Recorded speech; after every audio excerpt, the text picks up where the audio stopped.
Նախ արտգործնախարար Միրզոյանը պատմեց այսօր Հայաստան Եվրամիություն համատեղ անվտանգության եւ պաշտպանության ոլորտներում խորհրդակցությունների մեկնարկն է տրվել։ Հայաստանն ու Եվրամիությունը ավարտել են գործընկերության նոր օրակարգի շուրջ բանակցությունները։ Կողմերի միջև ԵՄ ճգնաժամային կառավարման գործողություններում Հայաստանի մասնակցության շրջանակը սահմանելու համաձայնագիրն է ստորագրվել։ Սա Հայաստան-Եվրոպական միություն գործընկերության օրակարգի ընդլայնման երկուստեք արտահայտված պատրաստակամության վառ օրինակ է,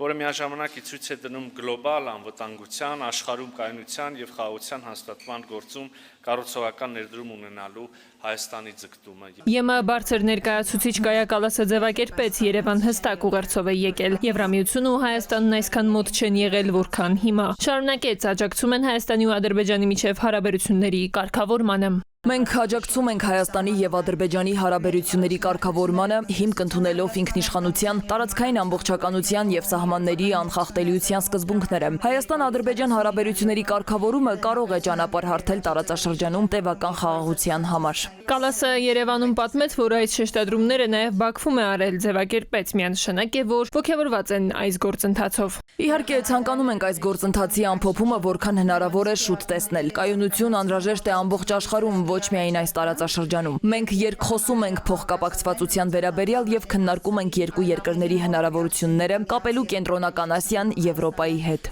ԵՄ գերագույն ներկայացուցիչը պատմեց նաեւ, որ նախորդին այցելել ու ծանոթացել է ԵՄ առաքելության աշխատանքներին, նաեւ առանձնացրեց մարդկանց միջև շփումների, վիզային ռեժիմի ազատականացման շուրջ երկխոսության զարգացման կարեւորությունը։ Տիգրան Գուրգենյան, ժամը լրատվական։